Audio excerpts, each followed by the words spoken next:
Hello student, আমি তোমাদের Sakina ma'am নিয়ে চলে এসেছি আরেকটা নতুন বিষয়ের সাথে। তোমাদেরকে স্বাগত জানাই স্কুলওয়ালা ইউটিউব চ্যানেলে। দেখো, আজকে যে বিষয়টি নিয়ে আলোচনা করব সেটি হলো সাহিত্য মেলা বাংলা কি অষ্টম শ্রেণীর পল্লী সমাজ। পল্লী সমাজ সম্পর্কে আজকে আলোচনা কে লিখেছেন দেখো, শরৎচন্দ্র চট্টোপাধ্যায়। এখানে একটা চিত্র রয়েছে, সেই বিষয় নিয়ে আমরা আজকে আলোচনা করব। যে চিত্রটা কেন আছে সেটা আমরা যখন পাঠ্যাংশে প্রবেশ করব তখন তোমরা বুঝে যাবে কেন আমরা এই চিত্রটা ফার্স্ট দেখিয়ে দিলাম। দেখো, এখানে যে বিষয়টি নিয়ে আলোচনা হবে সেটি হলো পল্লী সমাজ, শরৎচন্দ্র চট্টোপাধ্যায়। কোন পাঠে আছে? চতুর্থ পাঠে। দেখো, আমরা আমরা পাঠ্যাংশে প্রবেশ করার আগে কবি পরিচিতি সম্বন্ধে কিছু জেনে নেব। দেখো, কবি পরিচিতি কি আছে? শরৎচন্দ্র চট্টোপাধ্যায়। এখানে যে সালটা আছে এটা সম্বন্ধে আমরা একটু পরে আলোচনা করব। দেখো, একজন বিখ্যাত বাঙালি ঔপন্যাসিক যিনি মানুষের আবেগ, সামাজিক আচরণ এবং নারীর দুর্দশার মতো বিষয়গুলো নিয়ে লিখতেন। তাহলে কি হচ্ছে, শরৎচন্দ্র কি ছিলেন? একজন ঔপন্যাসিক ছিলেন। কাদের নিয়ে লিখতেন? সমাজে যেই সব মানুষের সঙ্গে অত্যাচার হতো সেই সব বিষয় নিয়ে লিখতেন। তার সাথে সাথে কি লিখতেন? নারীদের উপর যে অত্যাচার হতো সেই সম্বন্ধেও তিনি লিখেছেন। দেখো, তার বিখ্যাত সাহিত্যিক কর্মকাণ্ডগুলোর মধ্যে রয়েছে দেবদাস, শ্রীকান্ত, গৃহদাহ, স্বামী, বিন্দুর ছেলে ইত্যাদি। কি ছিল? উপন্যাস। এগুলো কি ছিল? তার উপন্যাস, বিখ্যাত উপন্যাস। এগুলো তিনি কি করেছে, তিনি কেবল বাংলাতেই নয়, হিন্দি, উর্দু সহ অন্যান্য ভারতীয় ভাষারও ব্যাপক জনপ্রিয়তা অর্জন করেন। যে তিনি শুধু যে বাংলা ভাষাতে লিখেছেন তা নয়, তার সাথে সাথে দেখো কি লিখেছেন, হিন্দিতেও লিখেছেন, উর্দুতেও লিখেছেন। ওরা অমর কথা শিল্পী। দেখো, অমর কথা শিল্পী বা কেবল কথা শিল্পী হিসেবে কি হতো? শরৎচন্দ্র চট্টোপাধ্যায় পরিচিতি। তাহলে কি নামে পরিচিত ছিলেন তিনি? দেখো, আমরা কেবল কথা শিল্পীও বলতে পারি, আবার অমর কথা শিল্পীও বলতে পারি। কারণ তিনি বাংলা সাহিত্যের ইতিহাসে তার অপ্রতিদ্বন্দ্বী জনপ্রিয়তা ও বহু কালজয়ী সাহিত্য কর্মের জন্য বিখ্যাত ছিল। দেখো, তখন বললাম যে এই সাল নিয়ে একটু পরেই আলোচনা করবো। এখানেই দেওয়া আছে। দেখো, জন্ম 15ই সেপ্টেম্বর 1876 সালে তিনি হুগলি জেলার দেবানন্দপুরে কি করেছিলেন? জন্মগ্রহণ করেছিলেন। এখানে দেওয়া আছে দেখো, পিতা ও মাতা। তার পিতা কে ছিলেন? মতিলাল চট্টোপাধ্যায় ও মাতা ভুবন মোহিনী দেবী। তাহলে চলো নেক্সট দেখা যাক কি আছে আমাদের। দেখো, গল্পের মূল বিষয়বস্তু। তাহলে গল্পের যে মূল বিষয়টি সেটা দেখো, গ্রামের মানুষের জীবন ও তাদের সমস্যা। কি হচ্ছে? গ্রামবাসী তাদের কুসংস্কার এবং সামাজিক বৈষম্য গল্পের একটি গুরুত্বপূর্ণ অংশ। তাহলে এই গল্পের মধ্যে আমরা কি দেখতে পাবো? যে গ্রামবাসীর মধ্যে কি আছে? গ্রামবাসী আছে, তাদের কুসংস্কার আছে। কারণ আগেকার দিনে কি হতো, যারা গ্রামে থাকতেন তারা তো এত যে ডিজিটাল এখন যেমন আমরা ব্যবহার করি গ্রামের মানুষরাও, আগে কিন্তু গ্রামে এগুলো ছিল না। তাই তারা কি করতো, তারা যেসব কুসংস্কার ছিল সেগুলোকে মেনে চলতো। তার সাথে দেখো, এবং সামাজিক বৈষম্য। সামাজিক বৈষম্য মানে কি? তাদের সাম্যের অভাব ছিল। তাদেরকে কি হতো, তাদেরকে সমান অধিকার দেওয়া হতো না। একটা যারা ধনী ছিল, তারা গরিব ছিল, তাদের মধ্যে জীবনের অনেক পার্থক্য ছিল। শিক্ষিত যুবকের স্বপ্ন সংগ্রাম। কি বলেছে? রমেশ একজন তরুণ ও শিক্ষিত ইঞ্জিনিয়ার। তাহলে আমরা গল্পের মধ্যে একটা চরিত্র দেখো পেয়ে গেলাম, সেটাই হলো রমেশ। তিনি কি ছিলেন? তিনি ছিলেন তরুণ যুবক, ছিলেন একজন শিক্ষিত ইঞ্জিনিয়ার, মানে তিনি ইঞ্জিনিয়ার ছিলেন, যার গ্রামে পরিবর্তন আনার স্বপ্ন ছিল। তার কি ছিল? সে চাইতো যে গ্রামের মধ্যে পরিবর্তন আসুক, কিন্তু সে গ্রামের মানুষের কাছ থেকে সমর্থন পায় না। মানে কি হচ্ছে, তাকে কিন্তু গ্রামের মানুষরা কি করতো, সেইভাবে সাপোর্ট করতো না। তাই তার পরিবর্তন আনতে অনেক সমস্যার সম্মুখীন হতে হয়। কারণ অনেকে দেখবে যে এখনো আছে যারা কিছু যদি কেউ যদি উন্নতি হচ্ছে তাকে বলবে যে এটা করো, তার বদলে সে কি করবে, সে না এটা ভুল কাজ বলে তাকে তার ওপর বাধা সৃষ্টি করবে। এগুলো এখনো ঘটে থাকে কিছু কিছু ক্ষেত্রে। রমা ও রমেশের প্রেম। কি হচ্ছে? তাহলে আর একটা চরিত্র দেখো কি পেয়ে গেলাম, রমা। রমেশকে পেলাম, রমাকে পেলাম। কি বলছে? গল্পের কেন্দ্রবিন্দুতে রয়েছে রমা ও রমেশের প্রেম। তাহলে গল্পে যে মূল রয়েছে রমার আর রমেশের প্রেম, যা গল্পের কাহিনীর একটি গুরুত্বপূর্ণ অংশ। গ্রামের প্রতি ভালোবাসা। রমেশ গ্রামের প্রতি ভালোবাসার টানে শেষ পর্যন্ত গ্রাম থেকে মানে কি গ্রামেই থেকে যায়। মানে যখন তার গ্রামের প্রতি এতটাই ভালোবাসা ছিল, কি হচ্ছে, সে শেষ পর্যন্ত গ্রামেই বসবাস আরম্ভ করেছিল।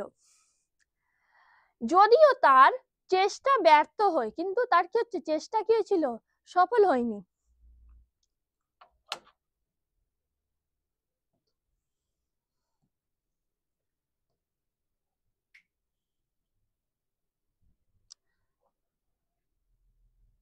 দেখো বললাম না গল্পের প্রধান চরিত্র, প্রথমেই দেখো আমরা আগেই রমেশের একটা যে ক্যারেক্টার আছে জেনেছি, তিনি যে শিক্ষিত আদর্শবাদী ইঞ্জিনিয়ার, যে গ্রামের উন্নয়নের জন্য কাজ করে। আমরা আগেও এই বিষয়টি নিয়ে আলোচনা করেছি।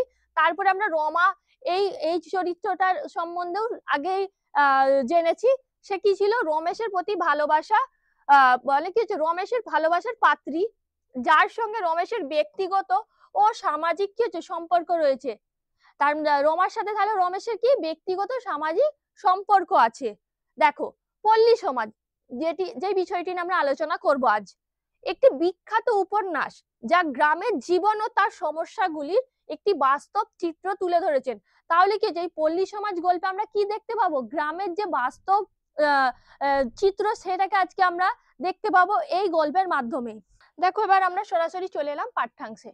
কি বলছে দেখো, 2 দিন অবিশ্রান্ত মানে কি একভাবে, কতদিন, 2 দিন বৃষ্টিপাত হইয়া, মানে 2 দিন ধরে যে মানে একটানে যে বৃষ্টিপাত হয়েছে, অপরাহ্ন বেলায় মানে বিকেলে একটু ধরন করিয়াছে, মানে একটু থেমেছে। চণ্ডী মণ্ডপ মানে জানো, চণ্ডী মণ্ডপ মানে যেখানে হচ্ছে দুর্গা পুজো করা হয়, মানে দুর্গা ছাড়া আরো অন্যান্য যে দেবদেবী আছে তাদেরও পূজা অর্চনা করা হয়। তো বাংলা ভাষায় যাকে বলা হয় ঠাকুর দালান। গোপাল সরকারের কাছে, কার কাছে, গোপাল সরকারের কাছে বসিয়া রমেশ জমিদারির হিসাবপত্র দেখিতেছিল। মানে কার কাছে বসে তাহলে রমেশ জমির হিসাবপত্র দেখেছিল, মানে দেখছিল গোপাল সরকারের কাছে বসে। অকস্মাৎ মানে হঠাৎ প্রায় 20 জন কৃষক আসিয়া কাঁদিয়া পড়িল। ছোট বাবু, তার কি হচ্ছে, হঠাৎ করে 20 জন কৃষক কি করছে, 20 জন কৃষক আসলো এবং কেঁদে উঠলো। কার কাছে আসলো, ছোট বাবু। এখানে ছোট বাবু বলতে কাকে বোঝানো হয়েছে, রমেশকে। এ যাত্রা রক্ষে করুন, আপনি না বাঁচালে ছেলেপুলের হাত ধরে আমাদের পথে ভিক্ষে করতে হবে। কি বলছে, আপনি যদি আমাদেরকে রক্ষা না করেন তাহলে আমাদেরকে আমাদের ছেলেদের হাত ধরে পথে নেমে ভিক্ষা করতে হবে। রমেশ অবাক হইয়া কহিল, মানে কি রমেশ হতো মানে আশ্চর্য হয়ে গেল। কি ব্যাপার, জিজ্ঞাসা করলো কি ব্যাপার, কি হয়েছে। চাষিরা কহিল, মানে কৃষকরা বলল যে 100 বিঘের মাঠ ডুবে গেল। কত বিঘের মাঠ, 100 বিঘের। কেন তাহলে যদি তোমাদের প্রশ্ন দেয় কত বিঘে মাঠের কথা বলা হয়েছে, 100 বিঘে। মানে 1 কাঠা মানে কি, 1 কাঠা মানে হচ্ছে 1 কাঠা মানে সরি 1 বিঘা মানে, এখানে ভুল বললাম,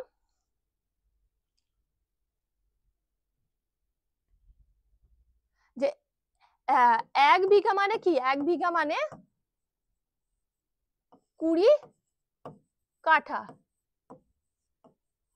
ঠিক আছে, তাহলে এখানে কত, 100 বিঘে, মানে ভাবো কত, তাহলে কতটা জমির কথা এখানে বলা হচ্ছে। মাঠে কি হলো, ডুবে গেল, সেগুলো পুরো ডুবে গেছে।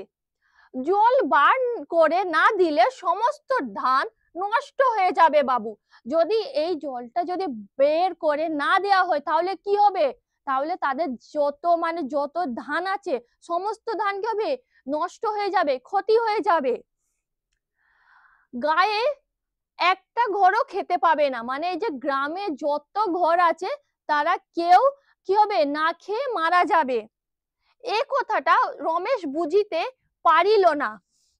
কি হলো, কথাটা রমেশ বুঝতে পারলো না। গোপাল সরকার তাহাদের 2-1টা প্রশ্ন করিয়া ব্যাপারটা রমেশকে বুঝাইয়া দিল। মানে গোপাল সরকার কি করলো, চাষিদের থেকে কিছু জিজ্ঞাসা করলো যে কি হয়েছে, যখন গোপাল সরকার তারপরে রমেশকে বিষয়টা বুঝিয়ে দিল। 100 বিঘার মাঠটাই এই গ্রামের একমাত্র ভরসা। মানে যে 100 গ্রামের যে বিঘে যে মাঠটা আছে, এইটাই হচ্ছে চাষিদের জীবন। যদি এই যদি মাঠটা যদি তাদের নষ্ট হয়ে যায়, তাহলে তারা কি হবে? তারা না খেতে পেয়ে মারা যাবে। সমস্ত চাষিদেরই কিছু কিছু জমি তাহাতে আছে। তাহলে কি বলছে? মানে যত চাষি আছে ওই 100 বিঘা মাঠের মধ্যে তাদের কিছু কিছু অংশ আছে। ইহার পূর্ব ধারে সরকারি প্রকাণ্ড বাঁধ। মানে কি হচ্ছে?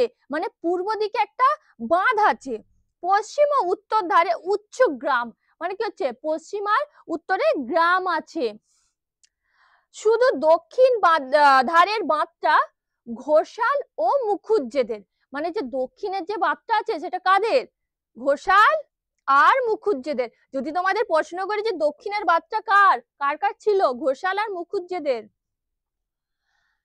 এই দিক দিয়া জল নিকাশ করা যায় বটে। মানে কি হচ্ছে? কোন দিক থেকে?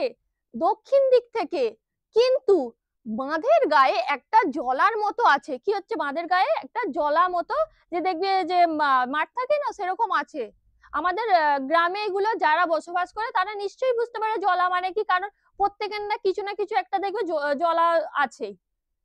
বৎসরে 200 টাকার মাছ বিক্রি হয় বলিয়া জমিদার বেনিবাবু তাহা কড়া পাহারায় আটকাইয়া রাখিয়েছেন। তাহলে কি হচ্ছে? বৎসরে মানে বছরে কত টাকা?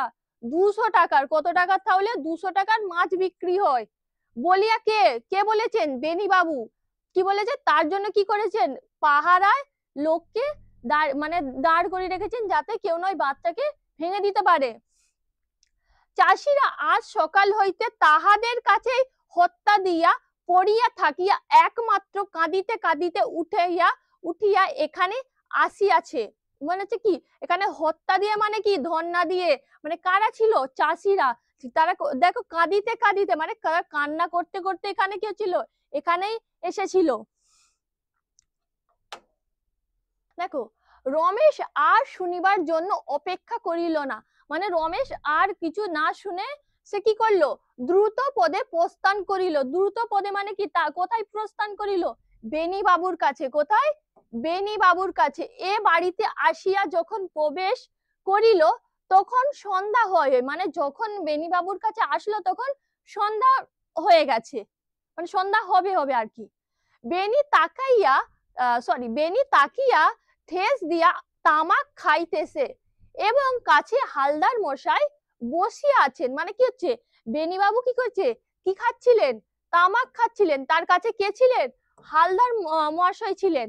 বোধ করি এই কথাই হইতেছিল। মানে সে মানে এই কথাই হচ্ছিল আর কি। রমেশ কিছু মাত্র ভূমিকা না করিয়াই কহিল, জলার বাঁধ আটকে রাখলে তো আর চলবে না। কি বলছে? কিসে কিছু না মানে বুঝে কি বলছে? যে জলার বাঁধটাকে আর আটকে রাখলে চলবে না, এখনই সেটা কাটিয়া দিতে হবে। মানে এক্ষুনি সেটাকে কেটে দিতে হবে। রমেশ উত্তেজিত হইয়াই আসিয়াছিল। মানে সে কি একদম উত্তেজিত ভাবে এসেছিলেন। ক্রুদ্ধ ভাবে কহিল, মানে রেগে বলিল, জলার বাঁধ আর কটা আছে? মানে বলছে যে জলার বাঁধ আর কটা আছে। রমেশ কাকে বলছে? বেনি বাবুকে বলছেন। আর কি বলছেন? দেখো, জলার বাঁধ আর কটা আছে বর্দা। দেখো এখানে বর্দা কাকে সম্বোধন করা হচ্ছে? বেনি বাবুকে। কে বলছেন? রমেশ। না কাটলে সমস্ত গায়ের ধান হেজে যাবে।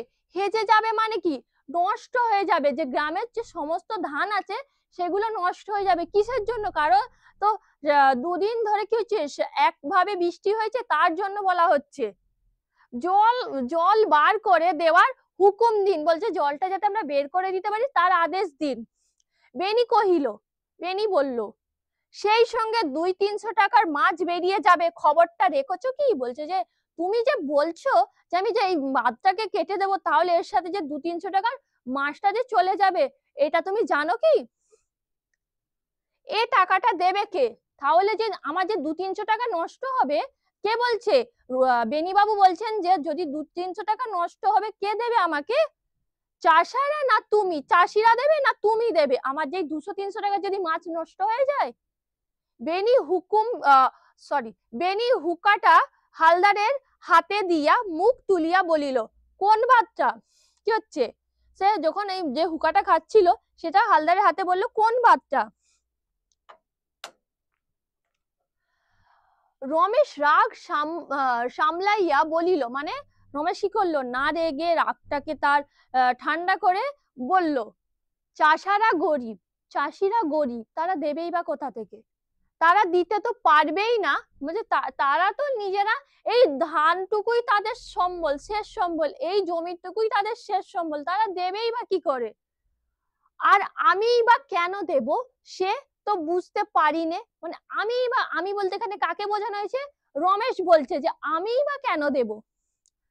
বেনি জবাব দিল, বেনি বাবু বললেন, তাহলে আমরাই বা কেন এত লোকসান করতে যাব সে তো আমি বুঝতে পারি নে, বলছে তুমিও দেবে না, চাষিরাও দেবে না, তাহলে বেনি বাবু বলছেন আমি কেন আমার লোকসান করব।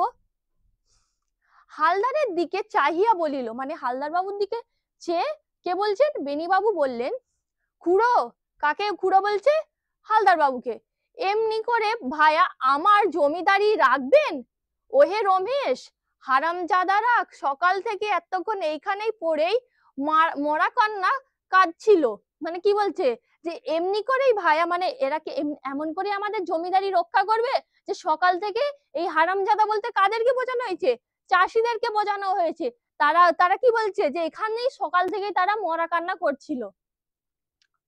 আমি সব জানি, তোমার সদরে কি দারোয়ান নেই, বলছে আমি সব জানি, বলছে তোমার সদরে মানে কি তোমার যেই যেটা রয়েছে সরকারি কাজ হচ্ছে সেখানে কি কোনো দারোয়ান নেই, তার পায়ে নাগরা জুতো নেই, নাগরা জুতো মানে কি, যেই জুতোগুলো হচ্ছে সামনের দিকটা দেখবে সুচালো হয়, যাও ঘরে গিয়ে সেই ব্যবস্থা করো গে, কি বলছে তাদেরকে গিয়ে হচ্ছে জুতো পেটা করতে বলছে, কাদেরকে দিয়ে, দারোয়ানদের দিয়ে চাষিদেরকে জুতো পেটা করতে বলছেন বেনি বাবু।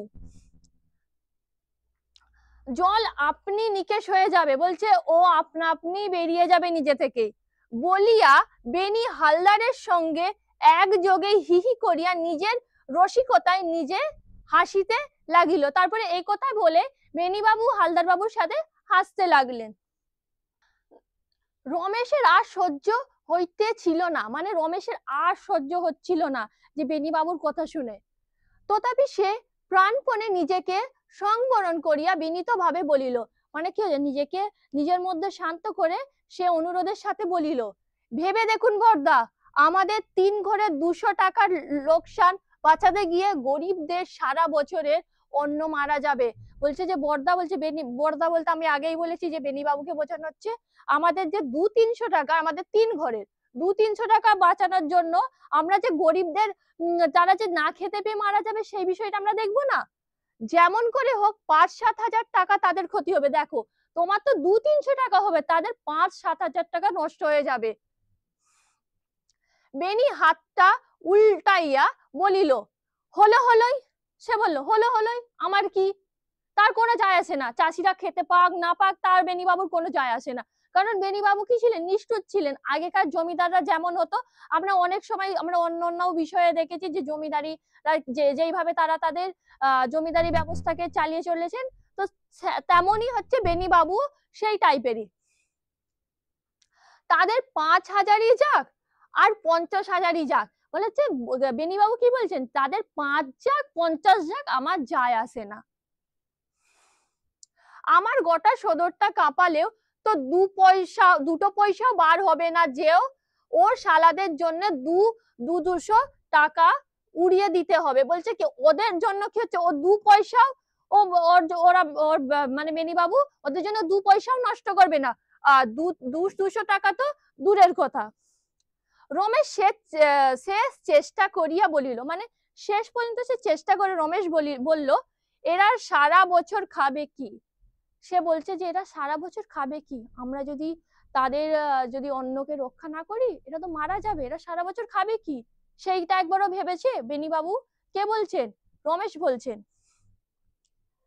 যেন ভারী হাসির কথা বেনি একবার এপাশ একবার ওপাশ হেলিয়া দুলিয়া মাথা নাড়িয়া হাসিয়া থুতু ফেলিয়া শেষে স্থির হইয়া কহিল, কি বলছে, সে কি হচ্ছে যেন এটা একটা তার কাছে যেন হাস্যকর বিষয়, সে একবার এদিকে পড়ছে আবার ওদিকে পড়ছে।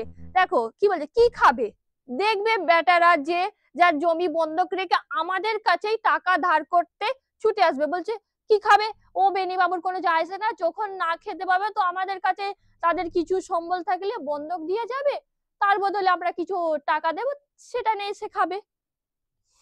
ভাইয়া মাথাটা একটু ঠান্ডা করে চলো, কর্তারা এমনি করেই বাড়িয়ে গুছিয়ে এই যে এক আধটুকরো উত্তিষ্ট ফেলে রেখে গেছেন। কি বলছে, বলছে মাথাটাকে ঠান্ডা করে ভাবো যে আমাদের যে পূর্বপুরুষ ছিল তারা এইভাবেই আমাদের জন্য এক আধ টুকরো জমি রেখে গেছেন, এই আমাদের নেড়ে চেড়ে গুছিয়ে গাছিয়ে খেয়ে দিয়ে আবার ছেলেদের জন্য রেখে যেতে হবে। মানে কি বলছে, এর থেকেই আমাদেরকেও যেমন খেয়ে পরে বাঁচতে হবে, এর থেকেই আবার রেখে যাব যাতে আমাদের ছেলেরা এগুলো নিয়ে তারাও যেন তাদের জীবন যাপন করতে পারে। ওরা খাবে কি, ধার কর্জ করে খাবে, বলছে ওরা বলতে কি চাষিরা, ওরা খাবে কি, বলছে যে ধার কর্জ করে খাবে, ধার করবে, তারা ধার করে খাবে, নইলে আর বেটাদের ছোট লোক বলেছে কেন। মানে কি বলছে যে তারা ধার করে খাবে, তারা আমাদের কাছে এসে হাত পাতবে, তো তাই জন্যই তো ওদেরকে ছোট লোক বলেছে। কাদেরকে বলেছে, চাষিদেরকে, গরিবদেরকে। ঘৃণায় লজ্জায় ক্রোধে ক্ষোভে রমেশের চোখ মুখ উত্তপ্ত হইয়া উঠিল। মানে কি হচ্ছে, সে ঘৃণায় লজ্জায় রেগে কি হচ্ছে, তার চোখ মুখ যেন সব রাগের মধ্যে একটা লাল হয়ে গেছে, কিন্তু কণ্ঠস্বর শান্ত রাখাইয়া বলিল, মানে কিন্তু আওয়াজটাকে কি করলো, শান্তভাবে রেখে সে বলিল,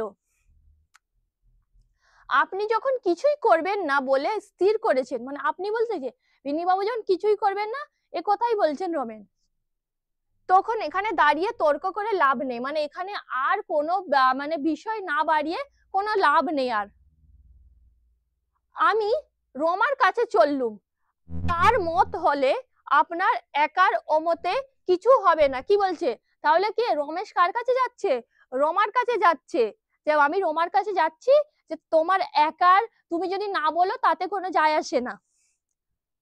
বেনির মুখ গম্ভীর হইল, মানে বেনির মুখটা গম্ভীর হলো, বেশ গিয়ে দেখো গে, তার আমার মত ভিন্ন নয়। তার হচ্ছে কি রমার আর বেনি বাবুর মত কি একই মত, আমি যা বলেছি রমাও তাই বলবে।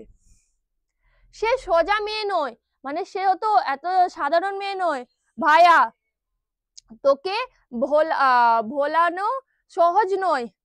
বুঝছো, তাকে বলছে, কাকে বলা হচ্ছে, তাকে ভোলানো সহজ নয়, তাকে বলতে এখানে রমাকে বোঝানো হয়েছে। আর তুমি তো ছেলে মানুষ, মানে কি হচ্ছে, তুমি তো তার কাছে একটা ছোট ছেলে, তাকে ভোলানো অত সোজা নয়।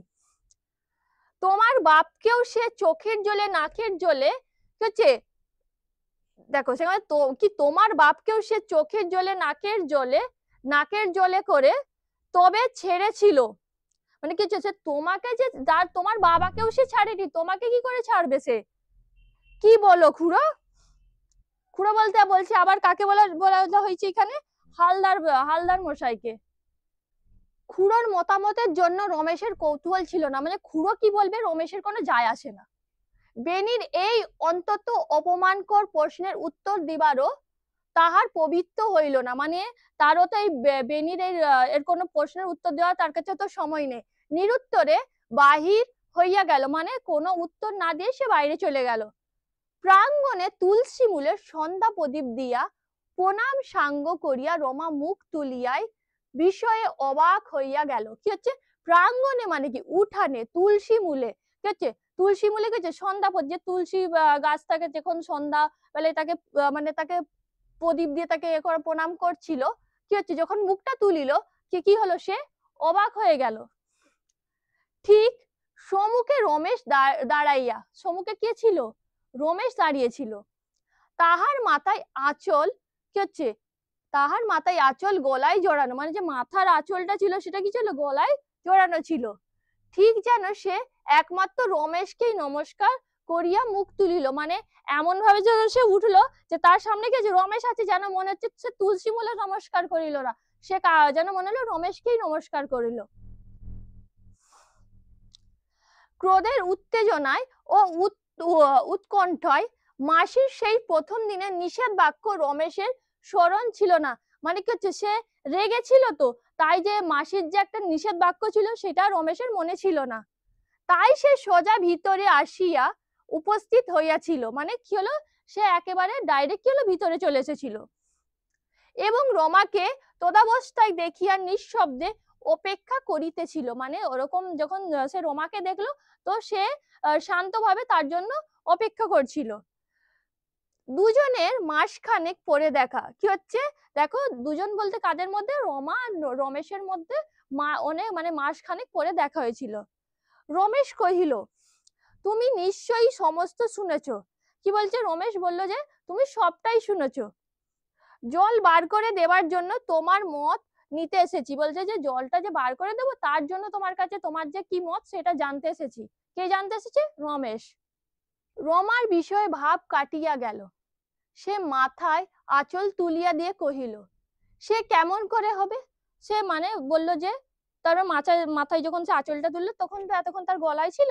তা বলছে ভাবলো কিছুক্ষণ, সে যখন রমেশের কথাটা বুঝতে পারলো তখন বললো যে সে কেমন করে হবে, ভাতটা কিভাবে আমরা কাটাবো। তা ছাড়া বর্দার মত কি হচ্ছে নেই। সে কি বলছে, তাছাড়া কি হচ্ছে, বর্দা তো এতে নাম না দিয়েছে, সে কাটতে বারণ করেছে, তাহলে কি করেই বা হবে। নেই জানি, রমেশ জানে নেই, তার একলার অমতে কিছুই আসে যায় না। বলছে যে সে যদি একা না বলে তাহলে তাতে কোনো কিছু যায় আসে না। রমা একটুখানি ভাবিয়া কহিল, মানে সে একটু ভাবলো, তারপরে বলল কি, জল বার করে দেওয়াই উচিত বটে। বলছে হ্যাঁ, জলটা বার করে দেওয়া উচিত। দেখো, কিন্তু মাছ আটকে রাখার কি বন্দোবস্ত করবেন? আমি তো জল বলছে জলটা তো বার করে দেওয়া উচিত, কিন্তু যে মাছটাকে কিভাবে ধরে রাখবে তার কি ব্যবস্থা নেবেন? রমেশ বলল, অত জলে কোনো বন্দোবস্ত হওয়া সম্ভব নয়। মানে এতটা যে জল আছে তার যে বন্দোবস্ত করবে তার কোনো অত ব্যবস্থা করা যাবে না, অত জলের ব্যবস্থা নেওয়া সম্ভব না। এবছরে সে টাকাটা আমাদের ক্ষতি স্বীকার করতেই হবে। বলছে এবছরে না হলে আমরা ওই যে মাছ থেকে যে আমরা যে টাকাটা আদায় করতাম সেটা না হলে আমাদের ক্ষতি হবে, নষ্ট লোকসান হবে, তো কি হয়েছে, না হলে গ্রাম মারা যাবে। তো আমরা 200 টাকা যদি নষ্ট করি, তা যদি না করি তাহলে কি হবে, তাহলে তো গ্রামের মানুষ যদি তারা তো না খেতে পেয়ে মারা যাবে। রমা চুপ করিয়া রহিল। রমা কি করলো, রমা চুপ, মানে একদম স্থির ভাবে না কিছু বলে সে থাকলো। রমেশ বলল, তাহলে অনুমতি দিলে কি হচ্ছে, যদি তাকে আদেশ দেওয়া হয়। রমা মৃদু কণ্ঠে বলিল, না, অত টাকা লোকসান আমি করতে পারবো না। সে মানে তার মৃদু স্বরে বলছে যে না, অত টাকা আমি আমার নষ্ট করতে পারবো না। রমেশ বিষয়ে হতবুদ্ধি হইয়া গেল, মানে সে অবাক হয়ে গেল রমেশ। সে কিছুতেই এরূপ উত্তর আশা করে নাই। মানে সে ভাবতে পারেনি যে রমা রমেশকে এই কথা বলবে। বরং কেমন করিয়া তাহার যেন নিশ্চিত ধারণা জন্মেছিল, মানে তার মধ্যে একটা ধারণা জন্মেছিল, তাহার একান্ত অনুরোধ রমা কিছুতেই প্রত্যাখ্যান করিতে পারিবে না। মানে সে যে অনুরোধটা করবে সেটা মানে রমা অস্বীকার করবে না, সে ভেবেছিল, তার মধ্যে জন্মেছিল। রমা মুখ তুলিয়াই বোধ করি রমেশের অবস্থাটা অনুভব করিল। সে কি হচ্ছে, রমা কি করলো, রমেশের মধ্যে যেটা কি চলছে সেটা রমা অনুভব করিল। কহিল, তাছাড়া বিষয় আমার ভাইয়ের। কি বলছে, তাছাড়া বিষয়টা কার, সম্পত্তিটা কার, আমার ভাইয়ের, আমি অভিভাবক মাত্র, মানে আমি এটাকে শুধু জাস্ট দেখাশোনা করছি। রমেশ কহিল, না, অর্ধেক তোমার। রমেশ বলছে কি, না না, অর্ধেক তোমারও। রমা বলিল, শুধু নামে। রমা কি বলছে, শুধু নাম মাত্র আমার। বাবা নিশ্চয়ই জানতেন সমস্ত বিষয় যতীনই পাবে। বিষয় বলতে এখানে সম্পত্তিকে বোঝানো হয়েছে, কে পাবে, যতীনই। তাই অর্ধেক আমার নামে দিয়ে গেছেন, মানে আমার নামে শুধু নামমাত্র দিয়ে গেছেন। তথাপি রমেশ মিনতির কণ্ঠে কহিল, মানে কি, সে অনুরোধের সাথে বিনয়ের সাথে বলিল, রমা একটা টাকা, মানে এই 200-300 টাকা তোমার অবস্থা এদিকের মধ্যে সকলের চেয়ে ভালো। মানে তোমার অবস্থা কি, রমার অবস্থা কিন্তু সবার চেয়ে ভালো। তোমার কাছে এ ক্ষতিই নয়, মানে তোমার যেই ক্ষতিটা হবে এটা তোমার কাছে তোমার ক্ষতিই হবে না। আমি মিনতি করে জানাচ্ছি রমা, এর জন্য এত লোকের অন্য কষ্ট করে দিও না। মানে তার কাছে কি হচ্ছে, রমেশ রমার কাছে অনুরোধ করছে, তোমার এইটুকু টাকার জন্য তুমি গ্রামবাসীর ক্ষতি করো না। যথার্থ বলছি, তুমি যে এত নিষ্ঠুর হতে পারো আমি তা স্বপ্নেও ভাবিনি। সে বলছে, কে বলছে? রমেশ বলছে যে তুমি তুমি বলতে কাকে? রমাকে বোঝানো হয়েছে যে তুমি এত নীচ হতে পারো যেটা আমি স্বপ্নেও কল্পনা করিনি। রমা তেমনি মৃদু ভাবে জবাব দিল, নিজের ক্ষতি করতে পারিনি বলে যদি নিষ্ঠুর হয়, সে কি বলছে, যদি আমি নিজের ক্ষতি না করে করেছি বলে, মানে যদি আমি নিজের ক্ষতি না করতে পারি নিষ্ঠুর হয়, তাহলে কি বলছে দেখো, নিজের ক্ষতি করতে পারিনি বলে যদি নিষ্ঠুর হয়, না হয় তাই, যদি তোমরা আমাকে এর জন্য নিষ্ঠুর বলো তাহলে আমি নিষ্ঠুর, আমার যায় আসে না। ভালো, আপনার যদি এতই দয়া, নিজেই না হয় ক্ষতিপূরণ করে দিন না। বলছে যেখানে তোমার যেখানে এতই তোমার গ্রামবাসীর প্রতি দয়া মায়া আছে, তাহলে তুমি তার ক্ষতিপূরণ করে দিন। তাহার মৃদুস্বরে বিদ্রূপ কল্পনা করিয়া রমেশ জ্বলিয়া উঠিল। মানে তার এই কথা শুনে কি হলো, রমেশ কি হলো, রেগে গেল। কহিল, রমা, মানুষ খাঁটি কিনা চেনা যায় শুধু টাকার সম্পর্কে। কি বলছে, একটা মানুষ যে কতটা ভালো কখন চেনা যায়, যখন টাকার কথা আসে। এই জায়গায় নাকি ফাঁকি চলে না, তাই এখানে মানুষের যথার্থ রূপ প্রকাশ পেয়ে ওঠে। মানে কি হচ্ছে, যখন যখন কারোর থেকে দেখবে তুমি তোমার দুঃখের সময় যদি হেল্প চেয়ে থাকো, সাহায্য চেয়ে থাকো, কি করবে, যদি সে সাহায্য করে ভাববে সে তোমাকে অন্তর থেকে ভালোবাসে। আর অনেকে দেখবে শুধু মুখে তোমাকে দেখাবে, কিন্তু যখন তোমার বিপদের সময় আসবে তোমার পাশে দাঁড়াবে না। তোমারও আজ তাই পেলো, মানে তুমি আজকে সেটাই করলে, কিন্তু তোমাকে আমি এমন করে ভাবিনি। চিরকাল ভেবেছি তুমি এর চেয়ে অনেক উঁচুতে, কিন্তু তুমি তা নও। ওই যে রমেশ কোনোদিনই কল্পনা করেনি যে রমা এরকম মানুষ হতে পারে, কিন্তু সে এরকম। তোমাকে নিষ্ঠুর বলাও ভুল, তুমি নীচ, অতি ছোট, মানে শুধু নিষ্ঠুর না, তুমি অনেক নীচ, অনেক ক্ষুদ্র। অসহ্য বিষয়ে রমা দুই চক্ষু বিস্ফারিত করিয়া কহিল, কি আমি? সে কি হলো, মানে রেগে কি বলছে, কি আমি? রমেশ বলল, তুমি অত্যন্ত হীন এবং নীচ, তুমি অনেক নীচ, একটা নীচ জাতীয় মানুষ। আমি যে কত ব্যাকুল হয়ে উঠেছি সে তুমি টের পেয়েছো বলেই আমার কাছে ক্ষতিপূরণের দাবি করলে। মানে তুমি জানো যে আমি চাষিদের জন্য কি করতে পারি, আমার মধ্যে তাদের জন্য যে মায়া আছে, তুমি সেটাকে কি করেছো, সেটাকে তুমি হাতিয়ার বানিয়েছো, তাই তুমি একথা বলতে পারলে। কিন্তু বড়দাও মুখে ফুটে একথা বলতে পারেনি। মানে কি হচ্ছে, বড়দা কিন্তু একথা বলেনি। পুরুষ মানুষ হয়ে তার মুখে যা বেঁধেছে, স্ত্রীলোক হয়ে তোমার মুখে তা বাঁধেনি। মানে সে একজন পুরুষ হয়ে একজন, সে কিন্তু একথা বলেনি যে তুমি ক্ষতিপূরণ দাও, কিন্তু তুমি স্ত্রী হয়ে একথা বললে। আমি এর চেয়েও বেশি ক্ষতিপূরণ করতে পারি, কিন্তু একটা কথা আজ তোমাকে বলে দিচ্ছি রমা, কি বলছে, আমি এর থেকেও বেশি ক্ষতিপূরণ দিতে পারি। কিন্তু সে একটা কথা বলছে কি, সংসারে যত পাপ আছে মানুষের দয়ার ওপর জুলুম করাটা সবচেয়ে বেশি। মানে কি হচ্ছে মানে তুমি যত পাপ করেছো, তুমি যদি বুঝে যাও কোনো মানুষ সে ভালো, দেখবে অনেক সময় অনেকে করে থাকে যে একটা মানুষকে দেখবে সে জানে যে তাকে যদি কোনো কাজ বলা হয় সে করে দেবে, তার উপরে কি করবে, মানে ইচ্ছাকৃত ভাবে তার উপর জুলুম করবে, তাকে জোর করে কাজটা করানো হবে। তো এখানে কি হচ্ছে, সে জানতো যে রমেশের মধ্যে একটা দয়া আছে, তাই সেটাকে সে কি করলো, সেই হাতিয়ার বানিয়েছিল। তাই বলছে তুমি এটা পাপ করেছো, আজ তুমি তাই করে আমার কাছে টাকা আদায়ের চেষ্টা করেছো। মানে এটাকে তুমি তোমার কাজে লাগিয়ে এইভাবেই তুমি আমার থেকে টাকা আদায় করতে চেয়েছো। কার কাছ থেকে? রমেশের কাছ থেকে। কে বলেছে? রমা বলেছে। রমা বিহবল হতবুদ্ধির ন্যায় ফ্যাল করিয়া চাহিয়া রইল। মানে সে হলো, মানে একভাবে সে অবাক ভাবে চেয়ে থাকলো।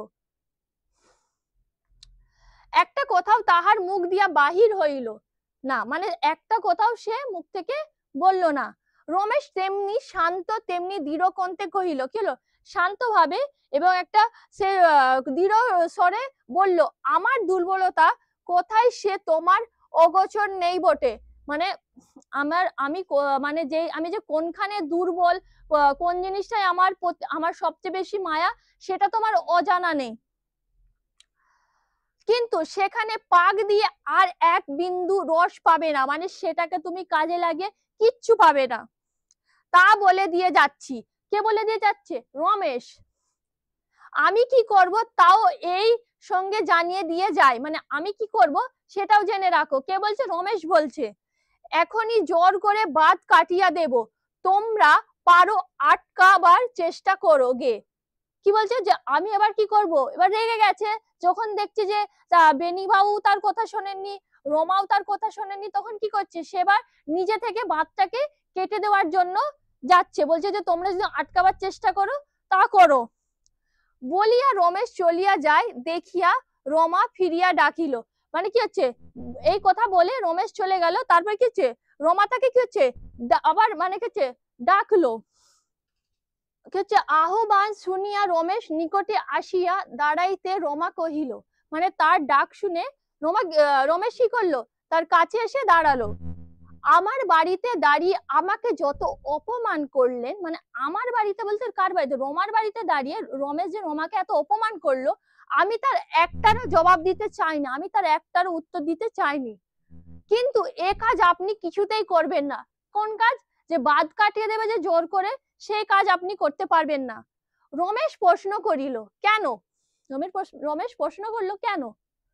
রমা বলল, কারণ এত অপমানের পরেও আমার আপনার সঙ্গে বিবাদ করতে ইচ্ছে করে না, মানে এত যে আমাকে অপমান করলে তারপরে আমাকে তোমার সঙ্গে ঝগড়া করতে কোনো ইচ্ছাই নেই আমার। তাহার মুখে যে কিরূপ অস্বাভাবিক পাণ্ডুর হইয়া গিয়েছিল, মানে কি হচ্ছে তার মুখে একটা যে পাণ্ডুর হয়ে গিয়েছিল, এবং কথা কইতে ঠোঁট কাঁপাইয়া গেল, মানে কথা বলতে বলতে কি হলো, ঠোঁটটা যেন কেঁপে গেল।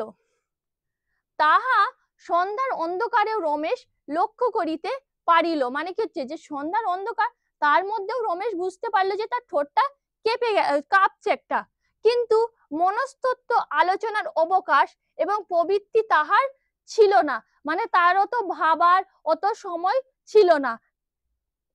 তৎক্ষণাৎ উত্তর দিল, মানে তারপরে কি উত্তর দিল, কহলো, বিবাদের অভিরুচি আমারও নেই, মানে আমারও কোনো ঝগড়া করার ইচ্ছে নেই, একটু ভাবলেই তা টের পাবে, মানে কি হচ্ছে একটু ভাবলেই তুমি বুঝতে পারবে, কিন্তু তোমার সদ্ভারের মূল্যেও তার আর আমার কাছে কিছু মাত্র নেই। যাই হোক, বাগিতন্ডার আবশ্যক নেই, আমি চললুম। মানে কি হচ্ছে, তার যে রমার যে তাকে ডাকিলো, তার সঙ্গে তার ঝগড়া করারও তার কোনো সময় নেই, তাই সে কি হলো, আমি চললো, সে চলে গেল। কে চলে গেল? রমেশ চলে গেল। মাসি উপরে ঠাকুর ঘরে আবদ্ধ থাকায় এই সকলের কিছুই জানিতে পারেন নাই, মানে কি হচ্ছে মাসি যে কি ছিল আগে ঠাকুর ঘরে, সেখানে ছিল, তাই এই বিষয়ে তার কিছু জানা ছিল না। নিচে আসিয়া দেখিলেন, যখন নিচে আসলেন এবং দেখলেন রমা দাসীকে সঙ্গে লইয়া বাহির হইতেছে, মানে কি হচ্ছে সে রমাকে কাকে নিয়েছে, একটি দাসীকে নিয়ে বাইরে যাচ্ছে। আশ্চর্য হইয়া প্রশ্ন করিলেন, এই জলকাদার সন্ধ্যার পর কোথায় যাস রমা? বলছে যে এই যে এত বৃষ্টি হয়েছে জলকাদায়, তুই সন্ধ্যার সময় কোথায় যাচ্ছিস? একবার বর্দার ওখানে যাব মাসি। বলছে বর্দা মানে আগেই বলেছি বেনি বাবুর ওখানে যাচ্ছে। কে যাচ্ছে? রমা যাচ্ছে। দাসী কহিল, পথে আর একটু মানে এতটুকু কাদা পাওয়ার জো নেই দিদিমা। কি দিদিমা কাকে বলছে? রমাকে বলছে। কি বলছে দাসী? যে যে পথটা আছে তাতে একটু কাদা নেই। ছোট বাবু এমনি রাস্তা বাঁধিয়ে দিয়েছেন যে সিঁদুর পড়লে কুড়িয়ে নেওয়া যায়। মানে ছোট বাবু বলতে কাকে বলা হচ্ছে এখানে? রমেশকে বলা হচ্ছে। সে এমন ভাবে রাস্তাটাকে তৈরি করে যে একটা যে সিঁদুর পড়ে গেলে তাকেও সেটা তুলে নিতে পারবে।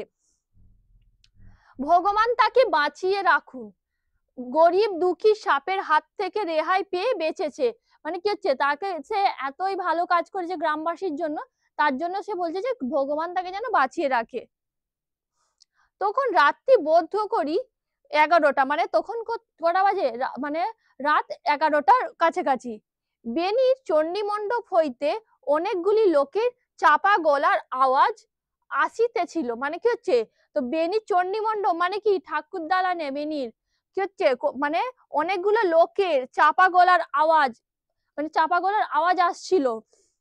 আকাশে মেঘ কতটা কাটিয়া গিয়া ত্রয়োদশীর অসহ্য জ্যোৎস্না বারান্দার উপর আসিয়া পড়িয়াছিল। মানে কি হচ্ছে এখানে ত্রয়োদশী মানে কি, মানে পূর্ণিমার সময়কে বোঝানো হচ্ছে। তো পূর্ণিমার সময় কি হয়, একটা চাঁদের যে জ্যোৎস্না সেটা যে বারান্দায় পড়ছিল, তো সেটা বোঝানো হচ্ছে। সেইখানে খুঁটিতে ঠেস দিয়া একজন ভীষণ আকৃতি পৌর মুসলমান চোখ বুজিয়া বসিয়াছিল। মানে কি হচ্ছে সেখানে কে বসেছিল, পৌর। পৌর মানে কি, একটা বৃদ্ধ মুসলমান, সে কি ছিল, বসেছিল। কি করে, চোখ বুঝাইয়া, মানে চোখটাকে বন্ধ করে সে বৃদ্ধ মুসলমানটা বসেছিল। তাহার সমস্ত মুখের ওপর কাঁচা রক্ত জমাট বাঁধিয়া গিয়েছে, মানে তার মুখের ওপর কি একটা রক্তর আস্তরণ আছে। পরনের বস্ত্র রক্তে রাঙা, মানে যে বস্ত্রটা পরেছে, মানে যে পোশাকটা পরে আছে তাতেও রক্ত আছে, কিন্তু সে চুপ করিয়া আছে। কিন্তু সে কি, সে বলতে কাকে বোঝানো হচ্ছে, যে পৌর মুসলমানটি ছিল তার কথা এখানে বলা হচ্ছে। বেনি চাপা গলায় অনুনয় করিতেছে, মানে বেনি একটা ভারী, মানে একটা চাপা স্বরের সাথে বলছে, কথা শোন আকবর। তাহলে এই পৌর মুসলমানটার নাম কি, তাহলে আমরা জানলাম আকবর। থানায় চল বলছে, কোথায় যাওয়ার কথা বলছে, থানায়। কে বলছেন, বেনি বাবু। 7 বছর যদি না তাকে দিতে পারি তো ঘোষাল বংশের ছেলে আমি নয়। বলছে 7 বছর কোথায় দেবে, তাকে জেলে দেবে। কাকে, রমেশকে। তাহলে বলছে যে যদি তাকে না 7 বছর আমি জেলে দিতে পারি, আমি তাহলে ঘোষাল বংশের ছেলে না। পিছনে চাইয়া কহিল, রমা তুমি একবার বলো না, চুপ করে রইলে কেন। সে কি রমাকে বলছে তুমি কেন চুপ করেছো, একবার তুমি বলো। কিন্তু রমা তেমনি কাঠের মতো নীরবে বসিয়া রইল। মানে কি হচ্ছে, মানে নীরবে মানে কি, মানে একটা শান্তভাবে একদম একটা যেতে মানে কি হচ্ছে, কাঠের মতো, যে কাঠ যেমন একভাবে থাকে, সে কিছু শব্দ না করে থাকে, তো তেমনই তাকে কাঠের সঙ্গে তুলনা করা হচ্ছে, তাই চুপ করে বসে আছে। আকবর আলী এবার চোখ খুলিয়া সোজা হইয়া বসিয়া বলিল, মানে এবার কি করলো আকবর আলী, যে পৌর মুসলমান তার নাম তো আমরা জেনেছি আকবর আলী, তো সেখানে কি হলো, সে চোখটাকে খুলে তারপরে সে সোজা হইয়া বসিয়া বললো, মানে সোজা হয়ে বসলো। তারপরে সে বলল, সাবাস, হ্যাঁ মায়ের দুধ খেয়েছিল বটে। ছোট বাবু কি বলছে, কি বলছে, যে তাকে কি হচ্ছে, সাবাস বলছে তাকে, তার এই যে এর কাজ দেখে সেটাকে তার নাম করছে। কি বলছে, মায়ের দুধ খেয়েছিল বটে ছোট বাবু। ছোট বাবু আগেই বলেছি, রমেশকে বলা হয়েছে। লাঠি ধরলে বটে, মানে যে লাঠিটা সে ধরেছিল, মানে সে লাঠি মানে চালানো বেশ ভালোই জানে। বেনি ব্যস্ত এবং ক্ষুব্ধ হইয়া কহিল, সেই কথা বলতেই তো বলছি। আকবর কি বলছে, সে ব্যস্ত হয়ে গেল, ওটাই তো বলতে বলছি তোকে। কার লাঠিতে তুই জখম হলি, তুই থানায় গিয়ে বল তোকে কে মেরেছে, কার লাঠিতে তোর এই যে এত রক্ত বের হয়েছে সেটা বল গিয়ে থানায়। সেই ছোড়ার না, তার হিন্দুস্তানি চাকরটার। ছোড়া বলতে কাকে বলা হয়েছে এখানে, রমেশকে বলা হয়েছে। আর হিন্দুস্তানি চাকর সে রমেশ তাকে সঙ্গে করে নিয়ে গিয়েছিল। আকবরের ওষ্ঠ প্রান্তে ঈষৎ হাসি প্রকাশ পাইল, মানে ওষ্ঠ মানে কি হচ্ছে, তার ঠোঁটে একটা, মানে একটা হাসি দেখা গেল। কহিল, সেই বেটে হিন্দুস্তানিটার সে বেটা লাঠির জানে কি বড় বাবু। বলছে যে সাথে করে যে হিন্দুস্তানি চাকরটাকে নিয়ে গিয়েছিল, সে কি জানে লাঠির। কি বলিস রে গোহর, সে গোহর বলতে কাকে বলা হয়েছে, এটা হচ্ছে আকবরের ছেলের কথা বলা হচ্ছে। সে আমরা জিজ্ঞাসা করি না কি বলিস রে, তেমনি আকবরও বলছে কি বলিস রে গোহর, তোর পয়লা চোটেই সে বসেছিল না রে। বলছে মানে আকবরের ছেলে গোহর যখন তাকে আঘাত করে, সে একটা তার আঘাতে কি ছিল, বসে পড়েছিল। আকবরের দুই ছেলে কি হচ্ছে, দুই ছেলে অদূরে জড়সড় হইয়া বসিয়াছিল। মানে আকবরের যে দুটো ছেলে ছিল তারা কি ছিল, মানে অনেকটা দূরে তারা কি ছিল, দাঁড়িয়ে, মানে মানে জড়সড় হয়ে বসেছিল। তাহারাও অনাহত ছিল না। তারাও কি ছিল, মানে তারাও কি হচ্ছে, তাদেরকেও মানে তারাও আঘাত পেয়েছিল। গোহর মাথা নাড়িয়া সায় দিল, কথা কহিল না। মানে কি হচ্ছে, সে শুধু মাথাটা জাস্ট মানে নাড়ালো, কোনো মুখে কোনো কথা বললো না। আকবর কহিতে লাগিল, আকবরই বলতে থাকলো, আমার হাতে চোট পেলে সে বেটা বাঁচতো না। এখানে সে বেটা বলতে এখানে কাকে বলা হয়েছে, সেই হিন্দুস্তানি চাকরটার কথা বলা হচ্ছে। আকবর বলছে আমার ছেলে গহরের হাতে সে মার খেয়েছে বলে সে শুধু বসে পড়েছে, আমি যদি মারতাম ওই হিন্দুস্তানি চাকরকে তাহলে সে বাঁচতই না। গহরের লাঠিতেই বাপ করে বসে পড়লো বড়বাবু, মানে আমার ছেলে গহর মারতেই সে মানে তার বসে পড়লো। কাকে বলছে? বেনি বাবুকে। রমা উঠিয়া আসিয়া অনতি দূরে দাঁড়াইলো, মানে কি হচ্ছে সে আসলো কিন্তু সে দূরেই দাঁড়িয়েছিল। আকবর তাহাদের পীরপুরের প্রজা। কি হচ্ছে? আকবর হচ্ছে কোথাকার প্রজা? পীরপুরের। আমাদের প্রশ্ন আসতেই পারে, বলবে যে আকবর কোথাকার প্রজা ছিলেন? পীরপুরের। সাবেক দিনের, সাবেক মানে কি? আগের দিনের, সাবেক মানে আগের দিনের। লাঠির জোরে অনেক বিষয় হস্তগত করিয়া দিয়েছি, মানে মানে কি হচ্ছে লাঠির জোরে, এখানে কার লাঠির জোরে? আকবরের লাঠির জোরে। হস্তগত মানে কি? সে দখল করে নিয়েছে। কি করেছে? বিষয় মানে কি? অনেক সম্পত্তি সে বলল। তাই আজ সন্ধ্যার পর ক্রোধে আর ও অভিমানে ক্ষিপ্তপ্রায় হইয়া রমা তাহাকে ডাকাইয়া আনিয়া বাঁধ পাহারা দিবার জন্য পাঠাইয়া দিয়েছিল। মানে কি বলছে? যখন সে মানে তার যখন রমেশের সঙ্গে কথাবার্তা হলো, যে রমেশ যখন বললো যে সে বাঁধ কাটিতে যাবে, যে তোমাদের যদি তাকে আটকানোর চেষ্টা করো, তো যখন সে বিষয় বলছিল তখন তাই রমা তাকে কাকে? আকবরকে ওই বাঁধ পাহারা দেওয়ার জন্য পাঠিয়েছিল। এবং ভালো করিয়া একবার দেখিতে চাইয়াছিল রমেশ শুধু সেই হিন্দুস্তানিটার গায়ের জোরে কেমন করিয়া কি করে। সে ভেবেছিল যে হিন্দুস্তানি যে চাকরটাকে নিয়ে যাচ্ছে, যে তাকে নিয়ে যে রমেশ কি করতে পারে সেটাই রমা ভেবেছিল। সে নিজেই যে এত বড় লাঠি আর এ কথা রমা স্বপ্নেও কল্পনা করে নাই। মানে রমা যে জানতো না যে যে রমেশ এত ভালো, সে লাঠি চালক, যে এত ভালো লাঠি চালাতে পারে, সে কথা রমা কল্পনাও করতে পারেনি। আকবর রমার মুখের প্রতি চাহিয়া বলিল, মানে কি হচ্ছে আকবর রমার মুখের দিকে চেয়ে বলল কি, তখন ছোটবাবু সেই ব্যাটার লাঠি তুলে নিয়ে বাঁধ আটক করে দাঁড়ালো। দিদি ঠাকরান। কি দিদি ঠাকরান কাকে বলা হচ্ছে? এখানে রমাকে বলা হচ্ছে। সে কার? ছোটবাবু। এখানে রমেশ ব্যাটার লাঠি তুলে, ব্যাটার মানে হচ্ছে সেই হিন্দুস্তানি লাঠিটা তুলে কি করলো? বাঁধ আটক করে দাঁড়ালো, মানে তার হিন্দুস্তানি যে চাকরটা ছিল তার লাঠিটা নিয়ে বাঁধটাকে রুখে দাঁড়ালো। তিন বাপ বেটায় মোরা হঠাতে নাড়লাম। কি হচ্ছে? তিন বাপ বেটা মানে আকবর ও তার দুই পুত্র, তারা তিনজনে তাকে কি করছে? তাকে সরিয়ে দেওয়ার জন্য তারা চেষ্টা করছে। আধারে বাঘের মতো তেনার চোখ জ্বলতি লাগলো। আধারে মানে অন্ধকারে, তেনার মানে হচ্ছে তার, যে অন্ধকারে বাঘের মতো কার চোখ জ্বলিতে লাগলো? রমেশের। কইলেন, আকবর বুড়ো মানুষ তুই। কি বলছে? যে আকবর তুই বুড়ো মানুষ, সরে যা। তাকে কি বলছে? তুই বুড়ো মানুষ, তুই সরে যা। বাঁধ কেটে না দিলে সারা গায়ের লোক মারা পড়বে। কি বলছে? যদি আমি যদি বাঁধটা না কেটে দিই তাহলে পুরো গ্রামবাসী কি হবে? না খেতে পেয়ে মারা যাবে। তাই কেটতেই হবে। কি বলছে? যে তার জন্য কি হবে? তার জন্য কাটতেই হবে। তোর আপনার গায়েও তো জমি জমা আছে, বলছে তোর নিজের গায়েও তো অনেক জমি আছে।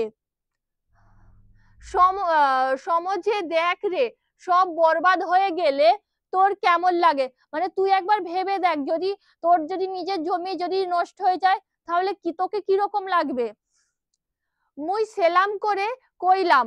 সেলাম মানে কি? তাকে নমস্কার করে বলল, আল্লাহর কি রে ছোট বাবু, তুমি একটিবার পথ ছাড়া তোমার আড়ালে দাঁড়িয়ে ওই যে সম্মুদি মুয়ে কাপড় জড়িয়া ঝোপাঝপ কোদাল মারছে, ওদের মুন্ডু কোটা ফাঁক করে দিয়ে যায়। কি বলছে দেখো এখানে? মুই মুই বলতে কাকে?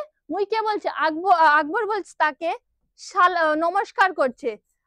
আল্লাহ কি রে মানে যে মানে যে দিব্যি, যে বলেন আল্লাহর কসম, এইসব বলেন এইসব। তো বলছে আল্লাহর কি রে ছোট বাবু, তুমি একটিবার, ছোট বাবু কাকে বলা হচ্ছে? রমেশকে। তুমি একটিবার পথ ছাড়া তোমার আলারে দাঁড়িয়ে ওই যে সম্মুদি মানে এখানে একটা বলা হচ্ছে শালা বোঝানো হচ্ছে, যে মুয়ে কাপড় মানে মুখে কাপড় জড়িয়া, মানে কাপড়কে জড়িয়ে সে ঝোপাঝোপ মানে একভাবে মেরেই যাচ্ছে। তো কোদাল মারছে, কি মারছে? কোদাল মারছে। ওদের মুন্ডু কটা ফাঁক করে দিয়ে যায়, মানে ওদের মানে মুন্ডু মানে কি, তাদের মাথা যেন আমি কেটে দিই। আমার কাকে বলছে? ছোট বাবুকে বলছে তুমি একটু সরে যাও।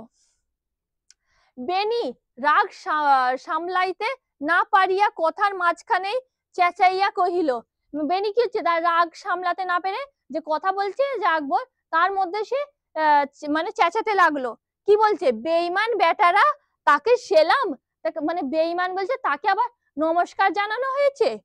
বাজিয়া এসে এখানে চালাকি মারা হচ্ছে, মানে এখানে এসে বলছে তাকে তোমরা যে সালাম জানাতে বলছে, যে বললেন অনেক সময় কথোপকথন হয়, আবার চালাকি হচ্ছে এখানে। তাহারা তিন বাপ বেটায় একেবারে একসঙ্গে হাত তুলিয়া উঠিল, মানে তারা একসঙ্গে তারা কি হলো, রেগে গেল। কি হচ্ছে? আকবর কর্কশ কণ্ঠে কহিল, সে আকবর তার কর্কশ স্বরে কি বলছে? খবরদার বড় বাবু, বেঈমান কইও না। বলছে ভুল করেও কি বলবে না, বড় বাবুকে কি বলতে বারণ করছে তারা? বেঈমান বলতে বারণ করছে। মোরা মুসলমানের ছেলে, কি বলছে? আমরা মুসলমান, সব সইতে পারি ও পারি না, বলতেছে সব সইতে পারি ও পারি না, আমরা যেমন সব কিছু সহ্য করতে পারি আবার পারি না। কি বলছে তারপর দেখো, কপালে হাত দিয়া, কপালে হাত দিয়া খানিকটা রক্ত মুছিয়া ফেলিয়া রমাকে উদ্দেশ্য করিয়া কহিল। কি বলছে? কপালে কি হাত দিল? আকবর হাত দিয়ে এইভাবে রক্তটাকে কি হলো, মুছলো। তারপরে কি রমাকে বলল, কি বললো? রমাকে উদ্দেশ্য করে বলল, দেখো, কারে বেঈমান কয় দিদি? বলছে কাকে বেঈমান বলছো রমা? ঘরের মধ্যে বসে বেঈমান কইছো বড় বাবু? বলছে ঘরের মধ্যে বসে বেঈমান বলছো? চোখে দেখলি জানতে পারতে ছোট বাবু কি, মানে তোমরা যে চোখে দেখতে যে ছোট বাবু কি করছে, সে আসলে কি করছে, সে তো আরো ভালো কাজ করছে। বেঈমান কারা হলো তাহলে? বেনি মুখ বিকৃতি করিয়া কহিল, ছোট বাবু কি? তাকে একটা মানে ভাবে, ছোট বাবু কি, আমরা বলিনি, কি বললে? তাই থানায় গিয়ে জানিয়ে আই না। বলছে যে, সে বলছে যে তুই যে বলছে তাই গিয়ে বলাই না যে ছোট বাবু তোকে মেরেছে। তো বেনি বাবু তো ওটাই বলতে বলছে, তো বলছে যে যা ছোট বাবু কি, তাই থানায় গিয়ে জানিয়ে আই না। বলবি তুই বাঁধ পাহারা দিচ্ছিলিস, মানে কি তুই বাঁধ পাহারা দিচ্ছিলিস, ছোট বাবু চড়া হয়ে তোকে মেরেছে, মানে কি হচ্ছে, তোকে ছোট বাবু এসে কি করেছে, মেরেছে। ওই কথাটা কি কোথায় বলে আসতে বলছে বেনি বাবু? থানায় গিয়ে বলে আসতে বলছে। আকবর জিভ কাটিয়া বলিল, তোবা তোবা, দিনকে রাত করতে বলো। বড়দা বলছে যে জিভ কাটে, মানে জিভটাকে অনেক সাথে এইভাবে রেখে বললো যে তোবা তোবা, যে একথা বলো না, যে মানে দিনকে রাত মানে কি, মিথ্যা বলতে বারণ করছে তাকে, যে আমরা শুধু শুধু কেন মিথ্যা বলবো, তাই জন্য বলছে দিনকে রাত বলতে চলছে, দিনকে রাত করিতে বলো না বড় বাবু। বেনি কহিল, না হয় আর কিছু বলবি? বলছে কি বলছে বেনি, আর কিছু বলবি? আজ গিয়ে যখন দেখি আই না, কাল ওয়ারেন্ট বার করে একেবারে হাজতে পূর্ব, মানে কি বলছে, যে বেনি বলছে যে যা, এটা কি বলছে, যে আজকে যখন দেখি আই না, মানে যে আকবরের মুখে যে রক্তর আস্তরণ রয়েছে, আজকে গিয়ে দেখি আন, কালকে সরকারি একটা সরকারি মাধ্যমে ওয়ারেন্ট নিয়ে তাকে কি করবে, আরে তাকে থানায় পূর্বে। রমা তুমি ভালো করে আর একবার বুঝিয়া বলো না। কি বলছে? রমাকে বলছে যে তুমি আর একবার ভালো করে বুঝিয়ে বলো না, এমন সুবিধে যে আর কখনো পাওয়া যাবে না। মানে এরকম একটা সুযোগ যে ছোট বাবুকে কিভাবে, রমেশকে কিভাবে তারা থানায় পূর্বে, এটা একটা ভালো সুযোগ। তাকে কি বলছে, রমাকে বলছে যে আকবরকে বুঝিয়ে বলতে। রমা কথা কহিল না, মানে কি হচ্ছে, রমা কিছু বলল না, শুধু আকবরের মুখের প্রতি একবার চাহিল। কি করলো রমা? শুধু আকবরের দিকে একবার তাকালো। আকবর ঘাড় নাড়িয়া বলিল, কি বললো আকবর? সে ঘাড়টাকে নেড়ে বলল, না দিদি ঠাকরান, ও আর মানে কি হচ্ছে, ও আর কি, ও পারবো না। কি বলছে? সে বলছে না আমি ওটা পারবো না। বেনি ধমক দিয়া কহিল, মানে সে হুঙ্কারের সাথে বলল, পারবি না কেন, মানে কেন পারবি না? এবার আকবরও চেঁচাইয়া কহিল, এবার আকবরকে আকবরও মানে চেঁচিয়ে বলল, কি কও বড় বাবু, শরম নেই মোর? কি বলছে, বলে কি বলছো বড় বাবু, আমার কি কোনো লজ্জা নেই? পাঁচখানা গায়ের লোকে মোরে সর্দার কয় না। বলছে যে পাঁচখানা লোকে কি বলে, তাকে সর্দার বলে, কারণ সে তো একটা বড় লাঠিয়াল, ওই জন্য কি বলছে, লাঠি চালক, তাই বলছে যে পাঁচখান গ্রামের লোক তাকে কি বলে, সর্দার বলে। দিদি ঠাকরান তুমি হুকুম করলে আসামি হয়ে জেল খাটতে পারি। কি বলছে, দিদি ঠাকুর বলতে কাকে বলা হচ্ছে, রমা তুমি যদি বলো তাহলে আমি আসামি হয়ে জেলে যেতেও রাজি। ফৈরিদি হব কোন কালো মুয়ে, মানে কি বলছে, ফৈরিদি মানে কি, মিথ্যাবাদী হব কেন, কোন মুখে আমি মিথ্যাবাদী হব? রমা মৃদু কণ্ঠে একবার মাত্র কহিল, মানে সে তার মৃদু স্বরে কি বলছে, একবার বলল, পারবে না আকবর? কি বলছে, পারবে না আকবর, তাকে বলছে, আকবর কি বলছে। আকবর সবেগে মাথা নাড়িয়া বলিল, কি হলো, সে মাথাটা নেড়ে আকবর বলল, না ঠিকই দিদি ঠাকরান, না দিদি ঠাকরান, আর সব পারি সদরে গিয়ে গায়ে চোট দেখাতে পারি না। বলছে কি বলছে, সব পারি কিন্তু যে তার গায়ে যে জখম লেগেছে সেটা সে দেখাতে পারে না। ওঠে রে গোহর, এইবার ঘরকে যায়, বলছে গোহরকে বলছে কি, তার ছেলেকে বলছে চল উঠে পড়ে এবার ঘরের দিকে যাওয়া যাক, মরা নালিশ করতে পারবো না। বলছে আমরা এই এরকম নালিশ করতে পারবো না। বলিয়া তাহারা উঠিবার উপক্রম করিল, মানে এবার এই কথা বলে তারা ওঠার জন্য প্রস্তুত হলো। বেনি ক্ষুদ্র নিরাশায় তাহাদের দিকে চাইয়া দুই চোখে অগ্নি বর্ষণ করিয়া মনে মনে অকথ্য গালিগালাজ করিতে লাগলো। কি হলো, মানে বেনি কি হচ্ছে, সে মানে নিরাশা, তো তার তো যেহেতু এখানে সে তো যেটা ভেবেছিল তাতে সফল হয়নি, সাথে সাথে গিয়েছিল, রেগে গিয়েছিল। এবার কি করলো, তাদের দিকে একটা রাগের সাথে চেয়ে কি করছে, তাকিয়ে অকথ্য গালিগালাজ মনে মনে কি করছে, সে গালাগালি করতে লাগলো। এবং রমা একান্ত নিরুদ্যম স্তব্ধতার কোণে অর্থ বুঝিতে না পারিয়া তুষের আগুনে পুড়িতে লাগিল। মানে কি হচ্ছে, সে কিছু না বুঝে কি হচ্ছে সেখানে, তুষের আগুন মানে সে ধানের যে তুষ হয়, সে যখন আগুন যখন তাতে লেগে যায় কি হয়, দেখা যায় না।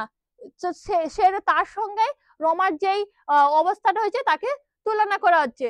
সর্বপ্রকার অনুনয় বিনয়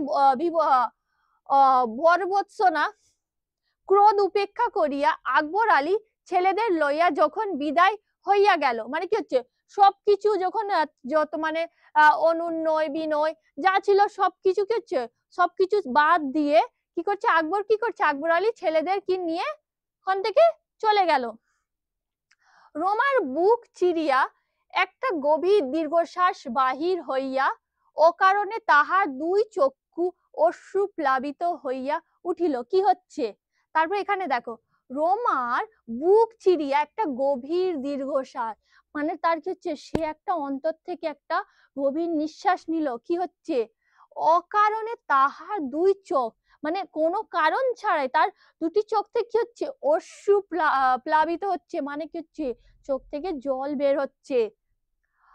এবং আজিকার এত বড় অপমানও তাহার সম্পূর্ণ পরাজয়ে কেন যে কেবলই মনে হইতে লাগিল তাহার বুকের ওপর হইতে একটা অতি গুরুভার পাষাণ নামিয়া গেল। এখানে কি বলাচ্ছে, সে আসলে না মনে মনে খুশি যে রমেশ এই কাজটা করতে পেরেছে, তো তাই সে অন্তর থেকে কি হয়েছে, খুশি হয়েছে। তো এখানে এই বিষয় বলা হচ্ছে যে পরাজয় হয়েছে, তারপরেও তার মনের মধ্যে একটা খুশি আছে। ইহার কোনো হেতুই সে খুঁজিয়া পাইল না, মানে এর কোনো কারণ সে খুঁজে পেল না। বাড়ি ফিরিয়া সারা রাত্রি তাহার ঘুম হইল না, মানে কি, সে রোমা কি হলো, বাড়ি চলে এলো, কিন্তু তার সারা রাত ঘুম হলো না। সেই যে তারকেশ্বরের সম্মুখে বসিয়া খাইয়াছিল, মানে কি হচ্ছে, সে ভাবছে যে তারকেশ্বরে সে কাকে খাইয়েছিল, সে নিজ হাতে রমেশকে খাইয়েছিল।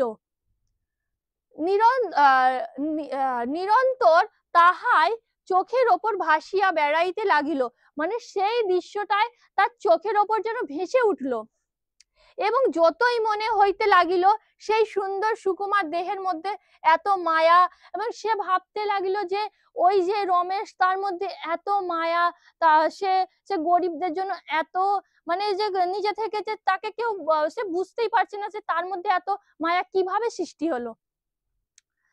এবং এত তেজ কি করিয়া এমন স্বচ্ছন্দে শান্ত হইয়াছিল, মানে কিভাবে সে এত শান্ত হয়েছিল। ততই তাহার চোখের জলে সমস্ত মুখ ভাসিয়া যাইতে লাগিল, মানে সবকিছু সেই সব চিত্ত করে তার চোখের মধ্যে ভেসে উঠলো। ঠিক আছে, আমাদের বিষয়টা এই পর্যন্তই। তো ভিডিওটা শেষ করার আগে কিছু কথা বলতে চাই। আমাদের বাংলা অর্থনীতি কিসের ওপর নির্ভরশীল? কৃষির ওপর। তো আমাদের যে গ্রাম বাংলায় যে কৃষকরা তাদের জীবিকা নির্বাহ করত কৃষির মাধ্যমে, তো এখানে তাই হয়েছে। কিন্তু কি দেখলে যে যে কৃষকরা যখন জমি হারিয়ে ফেললো, তখন তারা জমিদারের কাছে গেল।